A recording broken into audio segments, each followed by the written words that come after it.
Oke, baik. Selamat pagi teman-teman. Pagi. Terima kasih untuk waktunya. Kita semua sudah berkumpul. Kita juga bersyukur kepada Tuhan Yang Maha Kuasa karena kita masih diberikan kesehatan. Pertama-tama yang saya hormati Ibu Purwati Widyastuti, dan yang saya banggakan juga teman-teman yang sudah ada di dalam forum kita. Di sini kita akan mendengarkan presentasi dari kelompok 13, kelompok 14 mengenai akuntansi perkebunan. Saya harap teman-teman bisa memperhatikan dan menyimak agar teman-teman juga memperoleh ilmu yang teman-teman yang akan menyampaikan ke materi-materinya. Untuk materi satu langsung saja kita saya berikan waktu kepada Rizka sebagai materi satu. Terima kasih atas penjelasannya. Di sini agenda topik pembahasan yang kita bahas ada definisi akuntansi perkebunan, klasifikasi tanaman perkebunan, pengelompokan biaya, pencatatan aset PBN dan pencatatan aset TM. Pertama-tama saya akan membahas definisi akuntansi perkebunan. Akuntansi perkebunan merupakan cara akuntansi khusus yang menerapkan prinsip-prinsip keuangan pada entitas bisnis di bidang perkebunan. Ruang lingkup akuntansi ini mencakup proses pengakuan, pengukuran, penyajian hingga pengungkapan laporan keuangan untuk aset biologis serta aktivitas agrikultur lainnya. Seluruh proses pencatatan ini wajib mengacu pada standar resmi yang berlaku di Indonesia, yaitu PSAK 69 tentang agrikultur. Standar ini berfungsi sebagai panduan utama agar perusahaan perkebunan dapat melaporkan kondisi keuangannya secara transparan dan seragam sesuai dengan regulasi yang berlaku. Di dalam praktik akuntansi perkebunan ini terdapat 3 komponen utama yang saling berkaitan erat sebagai berikut. Yang pertama ada aset biologis, standar PSAK 69 dan nilai wajar. Yang pertama kita akan membahas aset biologis. Komponen ini merujuk pada hewan atau tanaman hidup yang dikelola secara aktif oleh perusahaan untuk menghasilkan produk agrikultur. Karakteristik unik dari aset ini adalah adanya proses transformasi biologis seperti pertumbuhan pohon kelapa sawit atau karet yang nilainya terus berubah seiring berjalannya waktu hingga masa panen tiba. Selanjutnya itu ada kedua, standar PSAK 69. Standar ini secara khusus mengatur pengakuan akuntansi untuk setiap perubahan fisik dan nilai pada aset biologis tersebut. Dengan adanya regulasi ini, perusahaan memiliki acuan yang jelas mengenai kapan sebuah tanaman atau hewan mulai dicatat sebagai aset serta bagaimana hasil panennya harus dinilai dalam laporan keuangan. Yang ketiga ada nilai wajar atau fair value. Metode ini digunakan sebagai dasar pengukuran aset biologis, di mana nilai aset ditentukan berdasarkan harga pasar saat ini dikurangi dengan estimasi biaya untuk menjualnya. Biaya penjualan tersebut mencakup pengeluaran langsung seperti ongkos pengangkutan ke pasar, komisi broker, dan biaya transfer komoditas agar aset tersebut siap dijual. Baik, pada slide selanjutnya saya akan menjelaskan mengenai klasifikasi tanaman perkebunan. Berbeda dengan perusahaan yang lainnya, di perkebunan ini klasifikasi tanamannya itu terbagi menjadi 2, yaitu TBM dan juga TM. TBM yaitu tanaman belum menghasilkan, yang mana pada masa ini TBM itu tidak mengeluarkan hasil produksinya, buah dan yang lainnya. Tanaman yang belum mencapai dan juga tanaman belum menghasilkan ini yaitu tanaman yang belum mencapai usia produktif. Biasanya pada pohon kelapa sawit TBM ini dari tahun pertama sampai tahun ketiga. Lalu biaya masih dikapitalisasi sebagai aset. Ketika tanaman ini masih dicatat sebagai TBM, maka di neraca akan dicatat sebagai aset. Lalu belum menghasilkan pendapatan, yaitu seperti yang sudah saya katakan, TBM belum menghasilkan produk, buah, dan yang lainnya. Lalu dikategorikan sebagai aset tidak lancar, contoh kebun sawit usia 0 sampai 3 tahun. Lalu ada tanaman menghasilkan, yaitu tanaman yang sudah mencapai usia produktif, yaitu tadi TBM 0 sampai 3 tahun, maka di TM 4 tahun sampai seterusnya. Menghasilkan produk agrikultur secara komersial, dan produknya itu sudah ada seperti sawit yaitu TBS, teh, pucuk daun. Lalu ada diakui sebagai aset tetap pada PSAK 16 disusutkan sepanjang masa manfaat ekonomis. Dan apabila di TBM kita belum melakukan penyusutan. Ketika TBM sudah dipindahkan ke TM, maka kita akan melakukan penyusutan setiap tahunnya. Contohnya usia sawit usia lebih dari 3 tahun. Lalu klasifikasi biaya perkebunan. Klasifikasinya kita klasifikasikan menjadi 3, yaitu biaya langsung, biaya tidak langsung, dan biaya pratanam. Biaya langsung yaitu biaya yang terjadi secara langsung kita ketika di kebun. Contohnya seperti apa? Ada biaya benih dan bibit, pupuk dan pestisida, upah tenaga kerja langsung, biaya pengolahan lahan, dan juga biaya tidak langsung, yaitu biaya yang tidak secara langsung bakalan terasa ketika kita menjalankan usaha di perkebunan. Seperti apa? Biaya overhead perkebunan, penyusutan alat pertanian, biaya administrasi kebun, dan asuransi tanaman. Lalu ada biaya pratanam, yaitu biaya yang dikeluarkan sebelum kita melakukan penanaman bibit, yaitu ada land clearing dan pembukaan, pembersihan lahan dan pembukaan lahan, pembuatan jalan kebun, drainase dan irigasi, pembuatan jalan air, dan biaya persiapan lahan. Baik teman-teman, pada slide ini menjelaskan tentang proses pencatatan aset TBM atau tanaman belum menghasilkan dalam aplikasi perkebunan. Tahap pertama yaitu perolehan bibit. Saat berusaha membeli bibit, pencatatan dilakukan dengan mendebit akun TBM dan mengkredit kas atau hutang. Kemudian tahap kedua yaitu biaya pemeliharaan. Biaya seperti pupuk, perawatan, dan tenaga kerja kebun dikapitalisasi ke akun TBM karena masih memberikan manfaat di masa depan. Kemudian yang ketiga yaitu biaya overhead. Biaya tidak langsung seperti pengawasan atau operasional kebun juga dialokasikan ke TBM agar seluruh biaya pengembangan tanaman dapat tercatat dengan lengkap dengan debit TBM dan kredit biaya overhead. Tahap terakhir yaitu transfer ke TM atau tanaman menghasilkan. Jika tanaman sudah siap menghasilkan, maka seluruh saldo TBM dipindahkan ke akun TM dengan mendebit akun TM dan kredit TBM.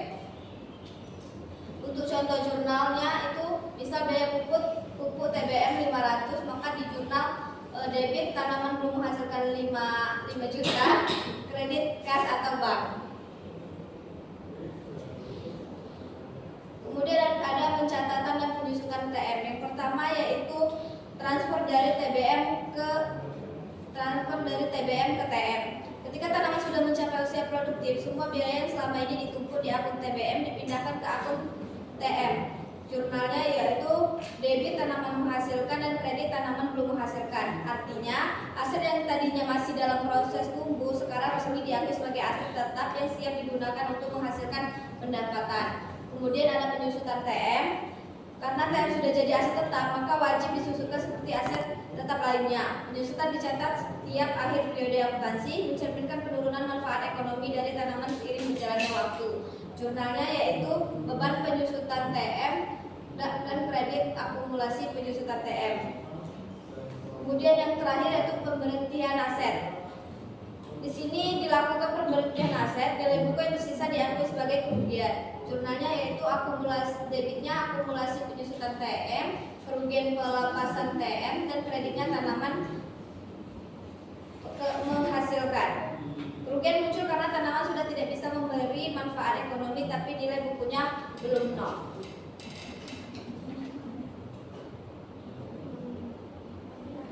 Oke, baik. Teman-teman kita sudah menyampaikan materi-materi yang cukup jelas dan bisa teman-teman baca pada PPT yang sudah dibagikan. Bisa diklik lagi dan kami di sini akan menyediakan membuka sesi pertanyaan sebanyak 3. Bagi teman-teman yang ingin bertanya, boleh angkat tangannya. Oke, kepada Sis Ririn.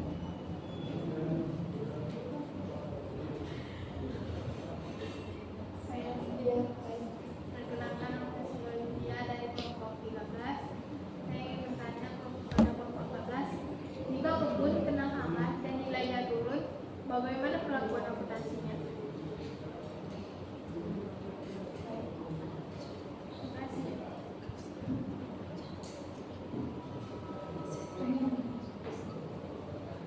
Perkenalkan, nama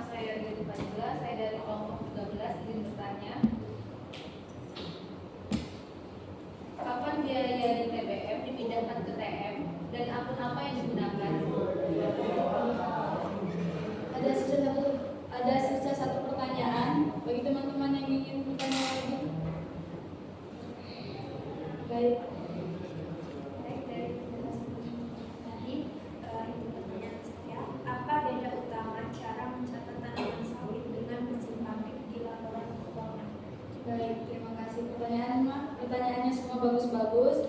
Jadi berikan waktu kepada pemateri kita sebanyak 1 menit saja. Cukup 1 menit.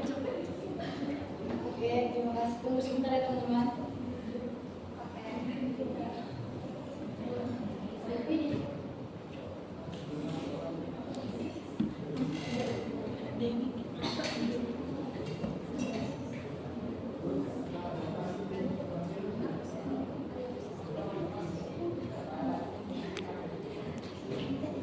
Oke, baik teman-teman. Karena pemateri kita sudah mendapatkan jawabannya, berikan waktu mereka untuk menyampaikannya. Dan kepada penanya mohon disimak supaya bisa memahami jawaban dari pemateri. Silakan. Tadi jawaban dari Mbak Olive, jika kebun terkena hama ya. Nah, jika kebun itu terkena hama, maka kita akan menurunkan nilainya. Tapi di masa mendatang kita akan melakukan perawatan seperti pemupukan agar dia kembali menjadi seperti semula. Dan apabila nilai tanaman itu kembali seperti semula, maka kita akan kembali menaikkan lagi. Sebelum penurunan kita kembalikan lagi ke nilai awalnya.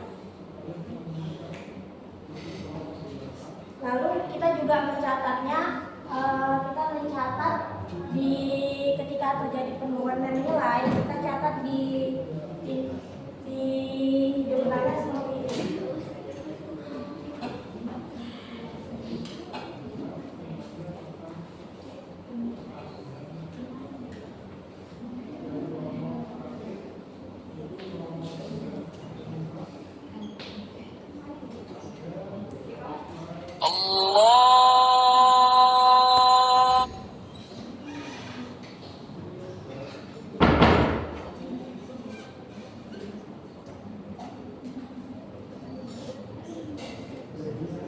Lalu ketika perkebunan itu kembali pulih, kita catat seperti ini.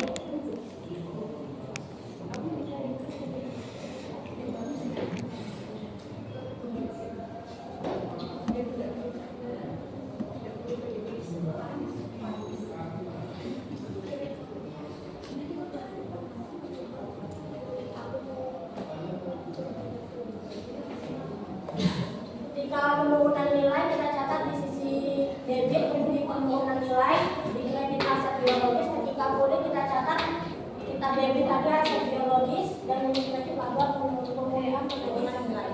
Sampai di sini bagaimana, Mbak? Oke, baik. Karena penanya satu sudah cukup paham, kita lanjut ke penanya kedua. Silakan dijawab oleh Dela. Baik, untuk pertanyaan yang kedua itu kapan biaya di TBM dipindahkan ke TM dan akun apa saja yang digunakan? Jadi dipindahkan itu saat tanaman sudah menghasilkan dan siap dipanen secara komersil, biasanya umur 3-4 tahun. Untuk akun yang digunakan itu ada 2 akun, yaitu di debitnya tanaman menghasilkan dan kreditnya tanaman belum menghasilkan. Ya. Apakah cukup jelas? Baik. Selanjutnya kita akan menjawab pertanyaan ketiga.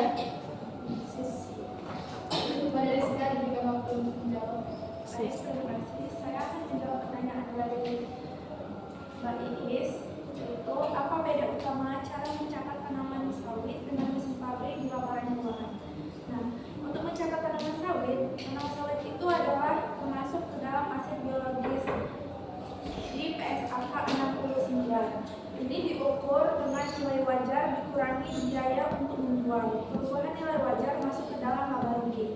Sedangkan mesin pabrik ini termasuk ke dalam aset tetap dalam PSAK 16 dan diukur menggunakan metode model biaya, di mana harga perolehan dikurangi dengan akumulasi dipeserta dan dikurangi dengan penurunan nilai.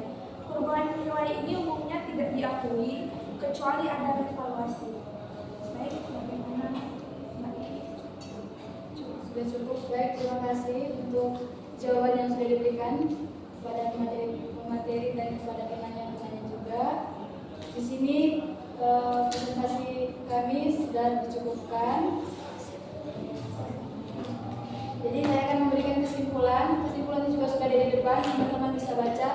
Tapi saya akan baca juga kepada teman-teman supaya lebih paham lagi.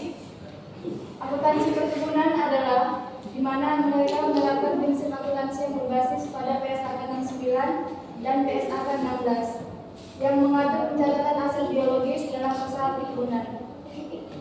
Tanaman diklasifikasikan menjadi TBM atau tanaman belum menghasilkan yang seluruh biayanya dikapitalisasi sebagai aset tidak lancar. Nah, namun kalau TM itu atau tanaman menghasilkan yang diakui sebagai aset tetap dan disusunkan secara periodik.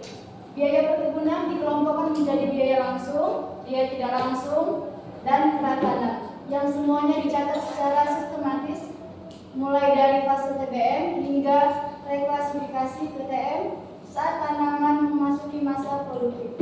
Tujuannya apa? Tujuan utamanya adalah menyajikan informasi keuangan yang akurat dan andal sebagai dasar pengambilan keputusan bagi manajemen dan pemangku kepentingan. Oke, begitu. Demikianlah kesimpulan yang sudah saya baca. Saya harap presentasi hari ini memberikan manfaat kepada teman-teman semuanya.